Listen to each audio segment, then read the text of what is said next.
Hello दोस्तों, स्वागत है आपका A to Z स्टोरीज़ पर। हमारे साथ जुड़े रहने के लिए हमें सब्सक्राइब करें और बेल आइकन को ज़रूर दबाएं। एक बार एक जैन फ़कीर थे। उनके कुछ मित्रों ने खाने पर बुलाया। जापान की घटना है। 7 मंजिला इमारत थी जहाँ वे ठहरे हुए थे। 7वें मंजिल पर ही उस घर के मालिक, उस गृहपति ने सारी व्यवस्था कर रखी थी। उस गृहपति ने अपने ओर बहुत सारे दोस्त बुलाए और सितारों को बुलाया था। सभी उस 7वें मंजिल पर बैठकर उस जैन फकीर की बातें सुन रहे थे। तभी अचानक भूकंप आ गया। जापान में भूकंप आते भी बहुत हैं। जैसे ही भूकंप के झटके महसूस होने शुरू हुए, सभी उठकर भागे। दरवाजे और सीढ़ियों पर बहुत भीड़ हो गई। करीब करीब 100 के आसपास लोग थे। सभी भाग रहे थे और जिसका घर था वे भी भाग ही रहा था कि वे सीढ़ियों में फंस गया।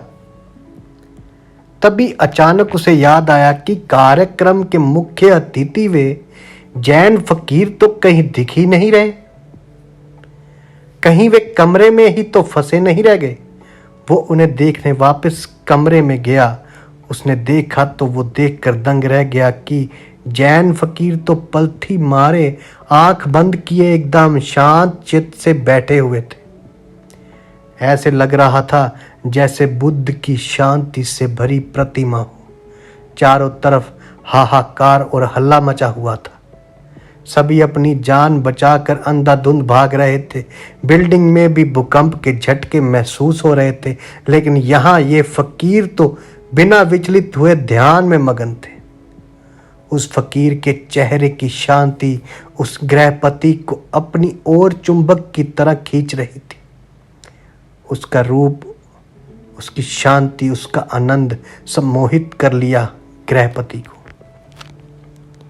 खींचा चला आया जैसे कोई चुंबक से खींचा चला है। आकर बैठ गया फकीर के पास। भूकंप आया और गया। कुछ देर बाद जैन फकीर ने अपनी आंखें खोली और भूकंप की वजह से जिस जगह पर उनकी बात रुक गई थी, उसी जगह से उन्होंने अपनी बात दोबारा शुरू की।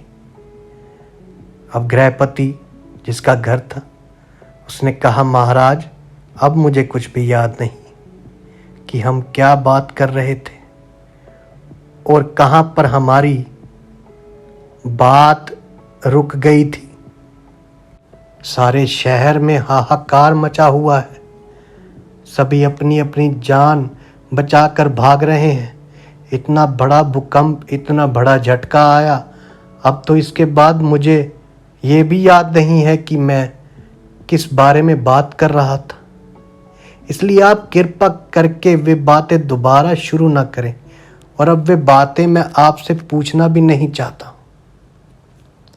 अब तो मैं आपसे कुछ और ही पूछना चाहता हूं। गृहपति बोला, महाराज, एक बात बताइए कि भूकंप आने पर हम सब भागे, पर आप क्यों नहीं भागे? जैन फकीर ने कहा, भागा तो मैं भी, लेकिन तुम सब बाहर की तरफ भागे और मैं अपने भीतर की तरफ भागा। जिसे जहां सुरक्षित महसूस हुआ वो वहां भागा। लेकिन मैं कहता हूं कि तुम्हारा बाहर की तरफ भागना व्यर्थ था। भूकंप यहां भी है। भूकंप 6ठी मंजिल पर भी, भूकंप 5वीं, 4थी, पहली, तीसरी और दूसरी सारी बिल्डिंग में है।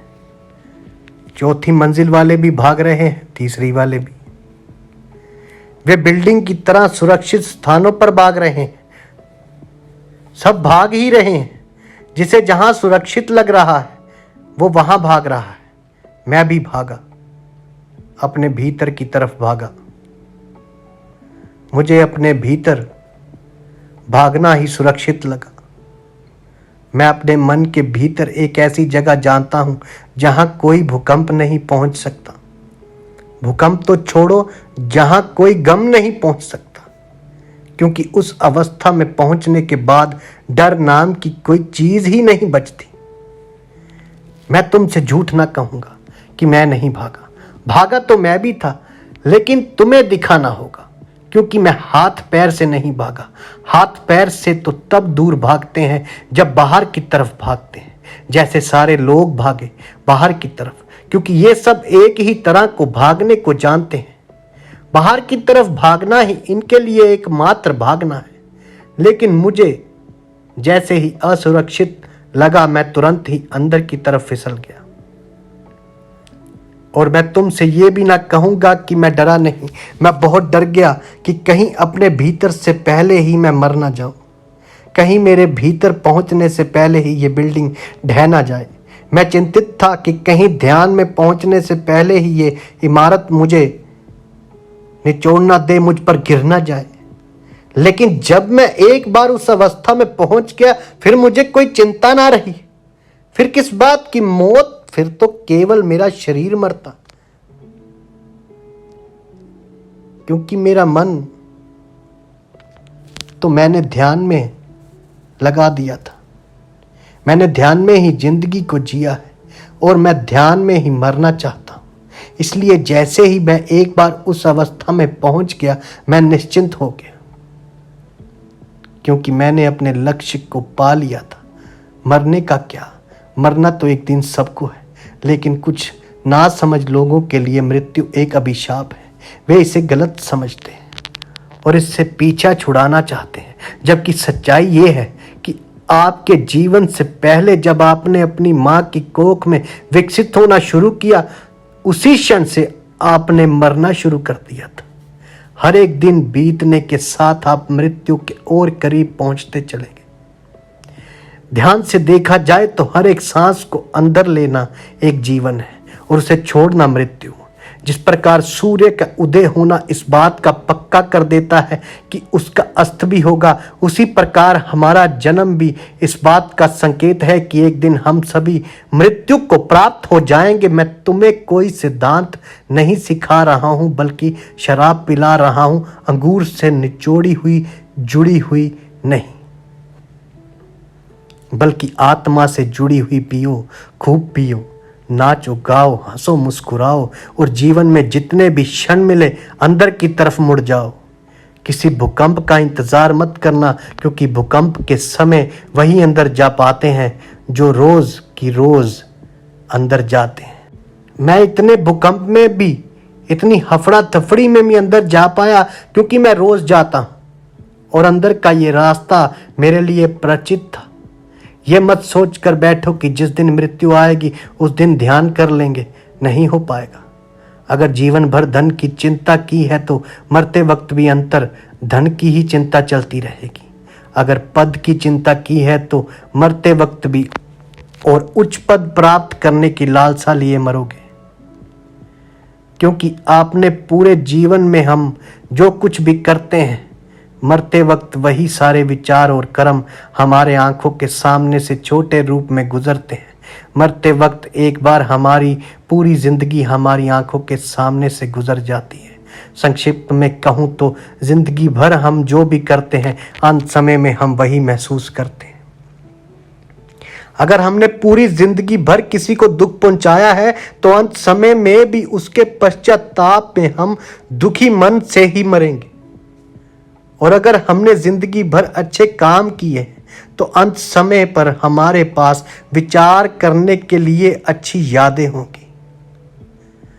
हम खुशी खुशी से इस दुनिया को अलविदा कहेंगे। फकीर ने उस गृहपति से कहा, अगर तुम ध्यान में मरना चाहते हो तो ध्यान में जाना, ध्यान को जीना शुरू कर दो, ताकि मरते वक्त तुम्हें अपने भीतर जाने में तकलीफ ना हो और तुम ध्यान में ही इस दुनिया को अलविदा कहो। अलविदा तो कह कर जाना है इस दुनिया में सबको, किंतु जो हंसकर विदा होगा उसका मरना ही जिंदगी बन जाएगा।